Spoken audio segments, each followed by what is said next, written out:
Okay, everyone. Now we're going to talk about response generalization versus stimulus generalization. Now that you know what stimulus generalization is, we can start differentiating between response and stimulus generalization. This, again, a lot of times there might be questions on whatever exam that you may have to take about, hey, here's an example. Is this response generalization or is this stimulus generalization? It also might be, is this stimulus generalization or stimulus discrimination, which those are actually pretty easy. This can be a little hard to differentiate between examples, so I'm going to try to help you with that and explain this to you. So generalization is when a behavior occurs in new situations or changes in useful ways beyond the training environment. So this ensures skills are used flexible across people, places, and variations. There's two types of generalization. So we learned what stimulus generalization is, but there's also response generalization. Stimulus generalization is when a behavior occurs in response to different stimuli. The stimuli or the before behavior changes, but the response does not change. It's always the same response. So the dog example, you see a poodle, you say dog, you see a Maltese, you say dog, you see a Newfoundland, you say dog. The word dog is not changing. The response is not changing. The stimuli are changing. It's a way for us to train across multiple examples. It's important because it expands the range of triggers for a behavior. You can teach people things in a flexible way. It's how we train across people or places because it's the same response we want. For example, raising their hand. The response doesn't change, but maybe we want it in math and reading. So then that would be stimulus generalization. Vary the stimuli during teaching is the best way to do this. Multiple examples, practice in different settings with different people, and reinforce the behaviors across all variations. So a child saying hello when mom, grandma, or teacher or neighbor enters the room would be examples. To collect data, you would do generalization probes in your session to try different stimuli and see if they elicit the behavior, and if not, train that. You'll know what stimuli you need to train across. You'll gather your materials, model and reinforce the behavior, and prompt generalization. Okay, response generalization. It's a specific response that is learned and repeated. The learner engages in behaviors that achieve the same outcome. So the new response will serve the same purpose as the other behaviors. What happens is the stimuli does not change, but their response changes. Same stimuli, different responses. The best example of this is blocks. You give a child blocks and they build a house. And then you give them blocks the next day, same stimuli, and they build a castle. The response of building a house, building a castle is different. Their response changes, their behavior changes, but the stimuli does not change. This allows us to reinforce appropriate variations of the target behavior. It provides reinforcement when the learner uses a slightly different response that serves the same function. This avoids overcorrecting harmless differences, but recognizes when a learner's response is functionally equivalent. Occasionally, we use this because their behavior is going to work, whatever they're doing, and so we don't want to go, no, that behavior is wrong. It has to be exactly like this. Behavior changes a little bit, like saying hello or saying, hey, how are you? Or hello, how are you? They are going to functionally get the same thing. So we can reinforce both. This allows like behavioral flexibility and makes sure that they're not like repetitive in their behavior. It's a repetition. You know, I've used the adult that I worked with a lot. She would say hello, hello, hello to people over and over again. That's repetition. We didn't train flexible enough in that situation. So all this generalization will lead to real world success. So if we're going to try to program for stimulus generalization, we're going to vary our SDs during teaching. You change your SDs so they do the same response for different SDs. We use lots of different examples. I've mentioned these things before, but like brushing teeth, we might want to use multiple different toothbrushes. If we're training to wash hands, like sinks look all very different. So we want to train them on different sinks. Like all those behaviors, brushing teeth, the behavior doesn't change. Washing hands, it doesn't change. So that's all stimulus generalization. But if you train too tight on like one type of sink, when they go to a new type of sink, they might not be able to wash their hands.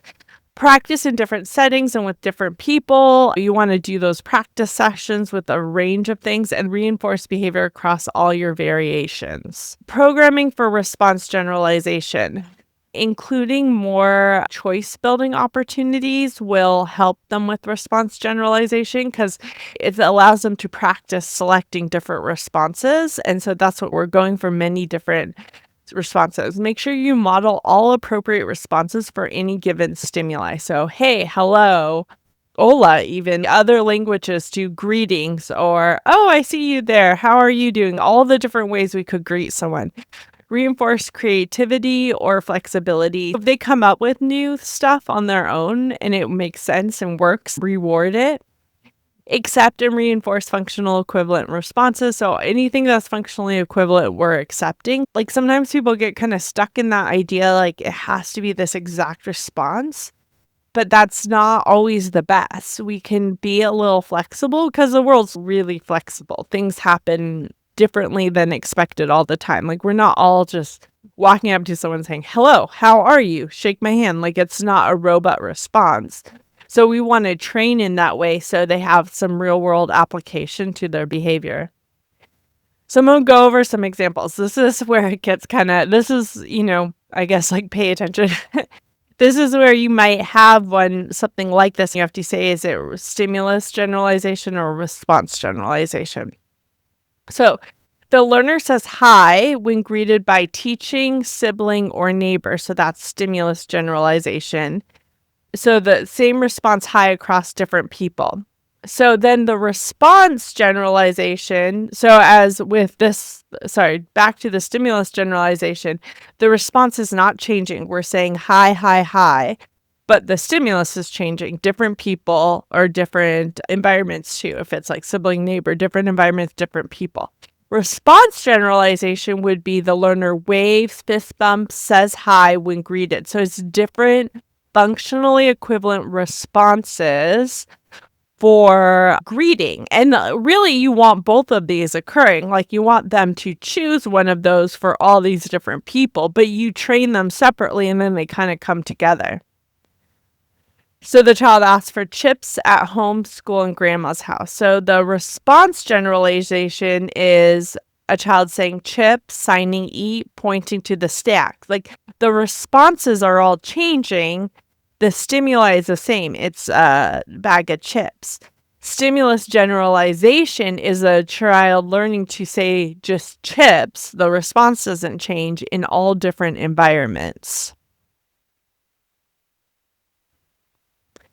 Okay, so stimulus generalization, the learner complies with the instruction, clean up, whether it's said by an RBT parent or teacher.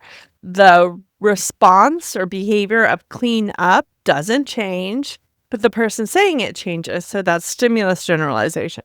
Response generalization would be the learner puts the toys in a bin, lines them up on a shelf, or stacks them neatly. Those are all ways to clean up. They're functionally equivalent. They're going to clean up make the environment look better, but there are different ways to do it. So that would be response generalization. So identifying emotions, stimulus generalization is the learner identifies happy on a face, on a drawing, on emojis, on a real person. Identifying happy is the response. The stimuli change. First they see a face, then they see a drawing, then they see an emoji. Response generalization is the learner responds in different ways to like a happy face. They could say happy, feeling good, or smile to label the emotion. The stimuli is not going to change. You want them to do all those things for the same happy face, but what they're saying is changing. That will help them identify different emotions in different ways across contexts if you train both of those. Bathroom use and generalization. Independently use the bathroom. So the learner can use a bathroom without assistant at school, restaurant, or grandma's house. So that's our stimulus generalization. And then communicates bathroom needs. The learner can use a verbal request, a picture exchange to let everybody know they need to use a bathroom. That would be response generalization. The stimuli is the need to go to the bathroom, but the response is changing. For the first one, the response is not changing. It's using the bathroom, but it's in different environments. A lot of these, my examples, are all things that you may want to do both of those. There's situations where you may not want stimulus generalization or may not want response generalization.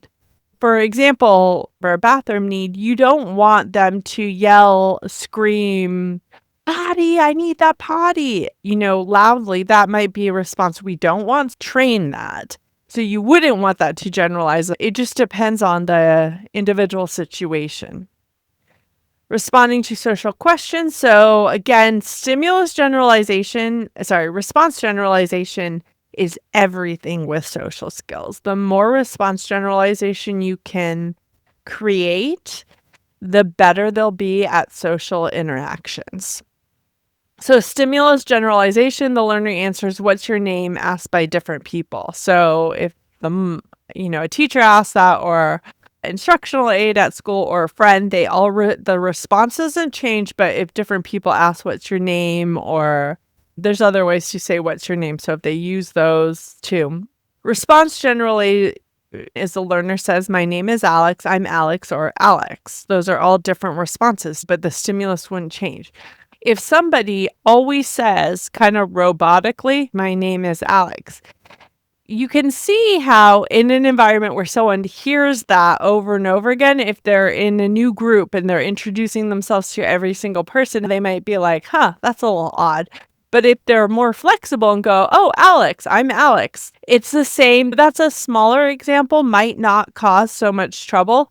But if you think about other social questions, if someone's robotic about their answers and answers with the exact same verbiage every single time, how it can be strange. That's why the more response generalization we can get for social questions or conversation, the more kind of fluid conversation becomes and it seems more natural. So it's something that you should really focus on if you're working with social skills or helping people build their social skills. Sight words. Stimulus generalization is a learner can read the word cat with different fonts, flashcards, or in books. And then response generalization can read out loud, sign, point to a picture of a cat to identify the word. You want both of those, but you're going to train them differently.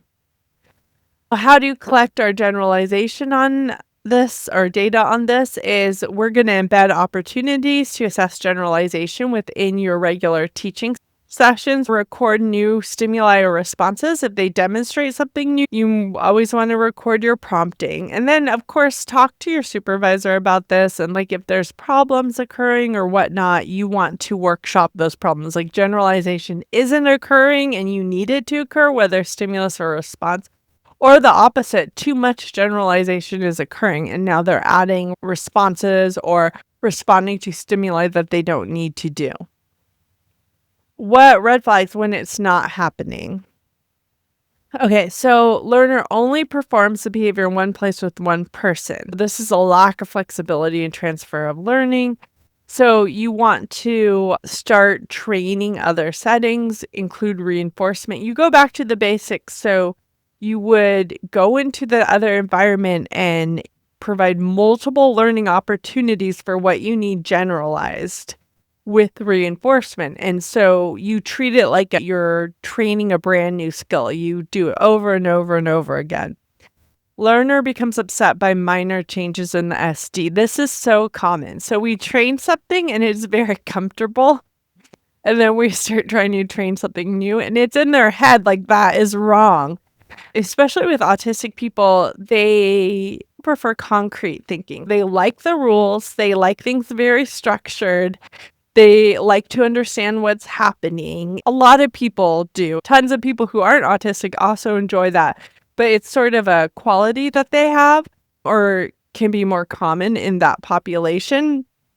And this is hard for them. We're changing the SD a little bit, and it's like, no, the SD is this. This is how I respond, and that's how I get my reinforcement. This is what we've been doing, and this is what I want to do. So you change it a little bit, it can get upsetting.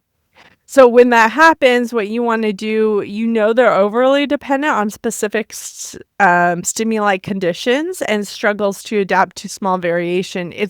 There's not enough generalization. So you just, again, go back to the basics. Where do you need this to generalize? Start at the beginning, like requiring the skill with really a lot of learning opportunities, a lot of reinforcement. You're going to motivate them. Repeating this exact response, such a problem in ABA. And again, my adult learner that I worked with, hi, how are you? Hi, how are you? To everybody.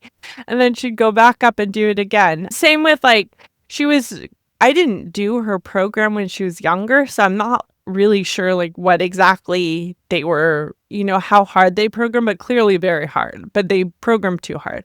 Having a napkin when she ate was another one. It almost becomes like an OCD thing where they get stuck on these things and have to have that.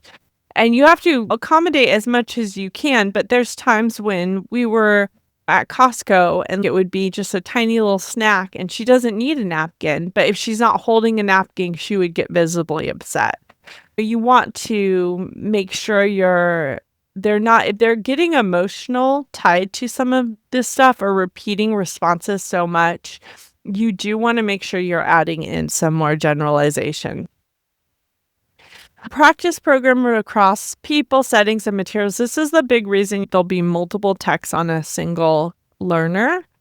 There should never only be one, always multiple texts. You want to model and reinforce flexible behavior, so you should show flexible behavior yourself. Things are always going exactly the same way. Take a step back and think about this because you want to show them that we can be flexible. Promote generalization by asking how else could you do that. Try to build in generalization and make sure that you're rewarding creativity. If they're going to come up with something on their own, reward it heavily and encourage your supervisor to include generalization goals. Stimulus generalization, same behavior occurs in response to different stimuli. Response is different behaviors occur for the same stimuli. And then this will make them flexible with people, places, and variations. It will make their behavior look more natural the more generalization you have. A lot of times I'll be in a school and I can point out the students who had ABA because of how their behavior looks. We don't want that. We want them to appear natural because it will help them with acceptance and all those things. RBTs are essential in documenting generalization and promoting it.